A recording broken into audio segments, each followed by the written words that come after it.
दोस्तों, आप लोगों के दिमाग में कभी न कभी ये सवाल जरूर आया होगा कि भागवत कथा पढ़ने से क्या होता है, भागवत कथा में क्या लिखा है, भागवत कथा का सार क्या है, भागवत कथा क्यों कराई जाती है, श्रीमद् भागवत कथा का महत्व क्या है। तो बने रहिए इस वीडियो में। दोस्तों, इस समरी के जरिए में आपके साथ जो 5 भागवत कथा की कहानियां हिंदी में शेयर करने वाला हूं, उन कहानियों को पढ़ने के बाद आपके मुंह से एक ही तारीफ निकलेगी कि वाह भाई वाह, क्या कहानी थी और काश मैंने इन कहानियों को पहले पढ़ लिया होता। दोस्तों, श्रीमद् भागवत कथा की कहानियां हिंदी में पढ़ने से पहले आपको ये जानना होगा कि भागवत कथा का महत्व क्या है और श्रीमद् भागवत कथा पढ़ने से क्या होता है। तो सबसे पहले जानते हैं कि श्रीमद् भागवत कथा का महत्व क्या है। दोस्तों, श्रीमद् भागवतम पुराण भगवान श्री कृष्ण का ग्रंथावतार है और श्रीमद् भागवतम भगवान श्री कृष्ण का साक्षात स्वरूप भी है। कैसे, आइए जानते हैं। पहले 2 स्कंद भगवान श्री कृष्ण के चरण है, तीसरा और चौथा स्कंद भगवान की जांघें है और 5वां स्कंद भगवान का उदय है। 6वां स्कंद भगवान का वक्षस्थल है और 7वां और 8वां स्कंद भगवान की भुजाएं हैं। 9वां स्कंद भगवान का गला है और 10वां स्कंद भगवान का चेहरा है और उसमें रासलीला के चैप्टर्स भगवान की सुंदर मुस्कान है।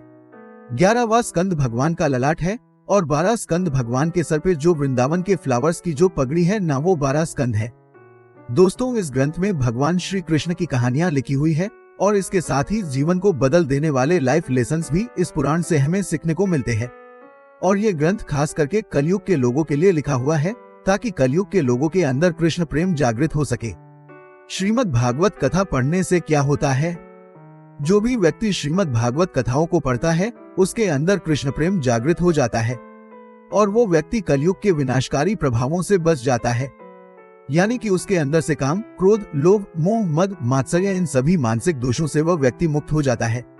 इसलिए दोस्तों, श्रीमद् भागवत कथाओं को एक बार अवश्य पढ़िए।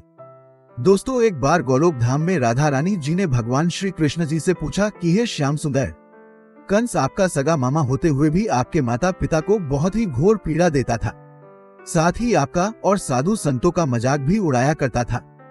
अपने किसी न किसी असुर को भेजकर आपको जान से मार देने का प्रयास भी करता रहता था। तो फिर भी उस महापापी में ऐसे कौन से ऐसे पुण्य थे कि आपके हाथों से उसे परम मोक्ष प्राप्त हुआ।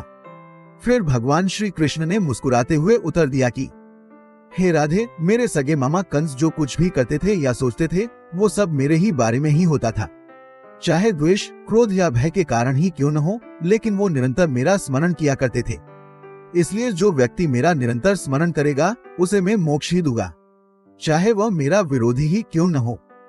अर्थात हम उन हरि को प्रणाम करते हैं जिनके नाम संकीर्तन से भी सभी प्रकार के पापों का नाश होता है और सारे दुख और कष्ट दूर हो जाते हैं। दोस्तों, कंस तो भगवान श्री कृष्ण से द्वेष रखते थे, लेकिन फिर भी उनको भगवान श्री कृष्ण के द्वारा मुक्ति मिल गई। लेकिन अगर हम भगवान श्री कृष्ण से प्रेम करेंगे और उनकी भक्ति करेंगे तो सोचिए कि हमें क्या नहीं मिल सकता। इसलिए दोस्तों, हमें श्री हरि का भक्त बनना चाहिए और उनकी भक्ति करनी चाहिए, क्योंकि वो ही है जो हमें इस जन्म मृत्यु के कष्ट से मुक्ति दिला सकते हैं और हमारा उद्धार कर सकते हैं। दोस्तों, एक बार भगवान विष्णु सभी जीवों को कुछ न कुछ भेंट कर रहे थे। सभी जीव भेंट को स्वीकार करते हैं और खुशी खुशी अपने निवास स्थान के लिए प्रस्थान करते हैं। जब सभी जीव वहां से चले गए तो माता लक्ष्मी ने भगवान से कहा कि हे नाथ, आपने सभी जीवों को कुछ न कुछ दिया और अपने पास कुछ भी नहीं रखा है, लेकिन एक चीज जो आपने अपने पैरों के नीचे छिपा लिया हुआ है वो क्या है। फिर भगवान ने माता लक्ष्मी जी से कहा कि हे देवी, मेरे पैरों के नीचे शांति है। शांति को मैंने किसी को भी नहीं दिया, क्योंकि सुख सुविधाएं तो सभी के पास हो सकती है, लेकिन शांति तो किसी दुर्लभ व्यक्ति के पास ही होगी। यह मैं सबको नहीं दे सकता, क्योंकि जो मेरी प्राप्ति के लिए तत्पर होगा और जिसकी चेष्टाएं मुझ तक पहुंचने की होंगी उसी को ही शांति मिलेगी।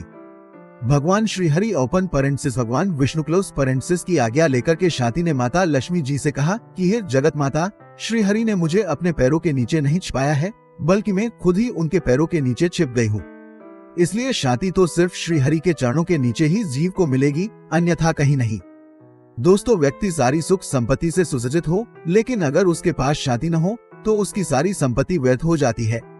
इसीलिए स्वयं सुख समृद्धि की जननी माता लक्ष्मी जी भी शांति के प्राप्ति हेतु श्री हरि के चरणों की सेवा हमेशा करती रहती है। दोस्तों, सतयुग में प्रहलाद महाराज का जन्म हुआ था और वो भगवान विष्णु के बहुत बड़े भक्त थे। उनके पिता हिरण्यकशिपु एक असुर थे और उन्होंने ब्रह्मा जी का कई वर्षों तक कठोर तप किया और उसकी तपस्या से प्रसन्न होकर ब्रह्मा जी ने उसे अजय अमर होने का वरदान भी दिया। हिरण्यकशिपु को ऐसा वरदान मिला था कि उसे ना कोई घर में मार सकता था और न ही बाहर, न अस्त्र से न शस्त्र से, न दिन में मार सकता था न रात में, न मनुष्य मार सकता था न पशु, न आकाश में मार सकता था न पृथ्वी पर। इस वरदान गलत फायदा उठाकर उसने सभी देवी देवताओं को मारकर स्वर्ग से भगा दिया था और स्वर्ग पर उसने अपना कब्जा कर लिया। अब वो संपूर्ण लोकों का अधिपति हो गया था। सभी देवी देवता हिरण्यकशिपु को किसी भी तरीके से पराजित नहीं कर पा रहे थे। जब हिरण्यकशिपु तप कर रहा था तब देवताओं ने असुरों पर आक्रमण किया हुआ था। तब सब असुर वहां से भाग गए थे। तब देव ऋषि नारद मुनि ने हिरण्यकशिपु की पत्नी कायदु को अपने आश्रम में शरण दी हुई थी। दोस्तों, तब उस समय प्रहलाद महाराज कायदु देवी के गर्भ में थे। उसी समय से देव ऋषि नारद मुनि जी के उपदेशों का प्रभाव गर्भ में पल रहे प्रहलाद महाराज पर पड़ रहा था। दोस्तों, इसलिए कहा जाता है कि गर्भवती महिलाओं को भी बहुत सावधान रहना चाहिए कि वे क्या खा रही है और क्या सुन रही है और क्या बोल रही है, क्योंकि इन सभी चीजों का सीधा सीधा प्रभाव गर्भ में पल रहे बच्चे पर भी पड़ता है। और जब हिरण्यकशिपु वापस आया तो प्रहलाद को आचार्य शुक्र के दोनों पुत्रों के पास भेज दिया। उस प्रतिभाशाली बालक ने धर्म, अर्थ, काम की शिक्षा सम्यक रूप से प्राप्त की। परंतु जब हिरण्यकशिपु ने उससे पूछा कि बताओ तुमने क्या सीखा है, तो भक्त प्रहलाद ने श्रवण, कीर्तन, स्मरण, पाद सेवन, अर्चन, वंदन, दास्य, सख्य और आत्मनिदेवन इन 9 विद्या भक्ति को ही सर्वश्रेष्ठ बताया।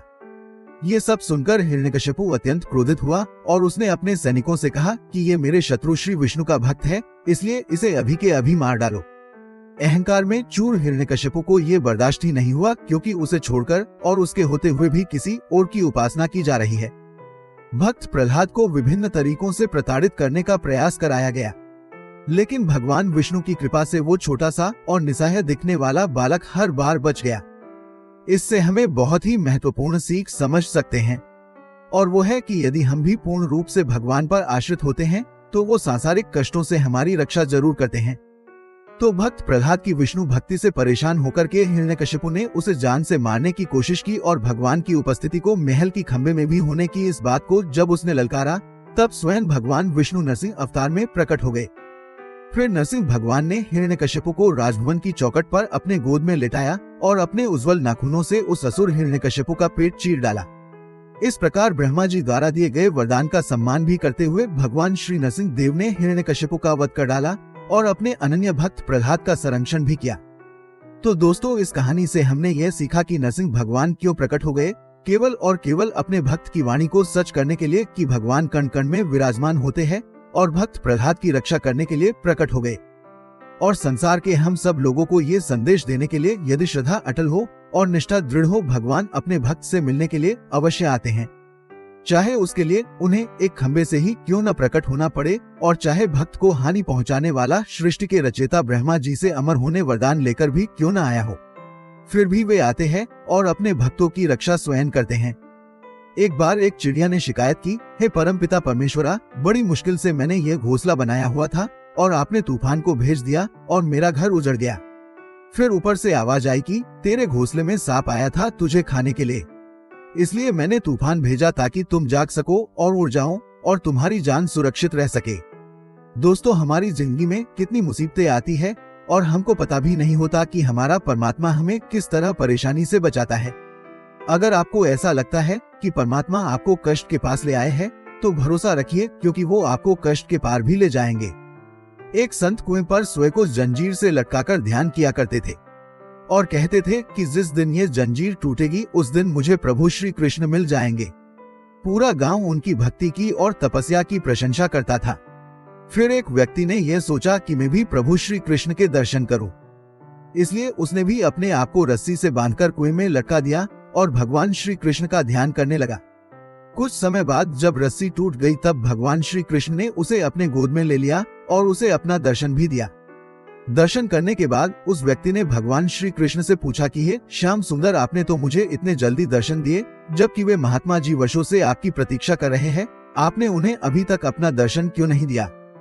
फिर भगवान श्री कृष्ण मुस्कुराकर बोले कि वो कुएं पर लटकते जरूर है, लेकिन पैर को लोहे की जंजीर से बांधकर। उन्हें मुझसे अधिक विश्वास जंजीर पर है, लेकिन तुमने स्वयं से अधिक विश्वास मुझ पर किया, इसलिए मैं आ गया। दोस्तों, इसी प्रकार अगर हम सच्ची एवं पूर्ण विश्वास से भगवान को पुकारेंगे तो वे अवश्य आएंगे और हमें अपना दर्शन भी देंगे।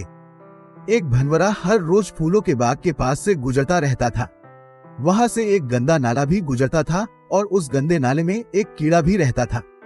एक दिन उस भनवरे की नजर उस कीड़े पर पड़ती है और उसने उस नाली के कीड़े से पूछा कि तुम इस गंदी जगह पर क्यों रहते हो।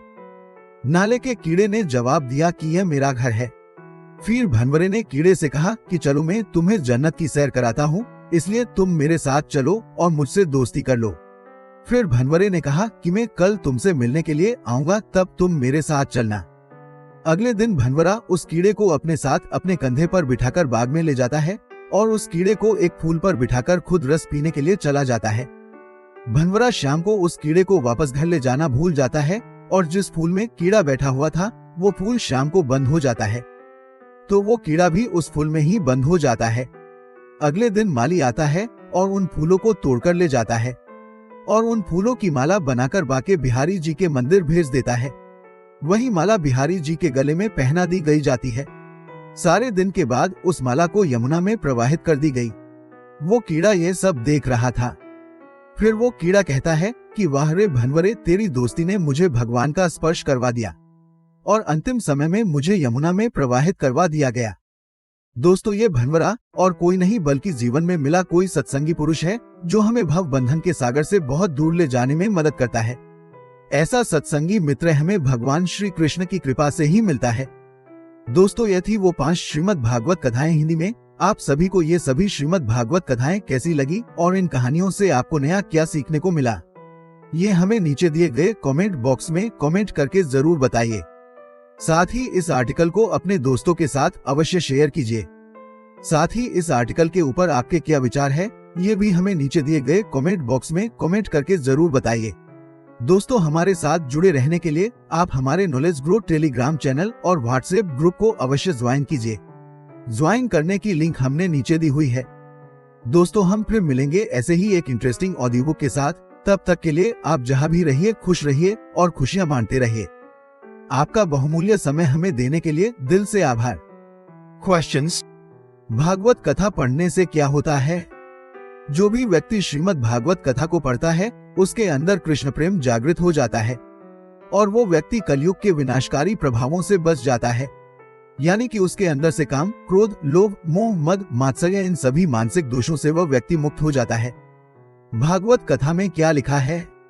भागवत कथा में भगवान श्री कृष्ण की कहानियों के बारे में और उनकी लीलाओं के बारे में लिखा हुआ है। भागवत कथा का सार क्या है?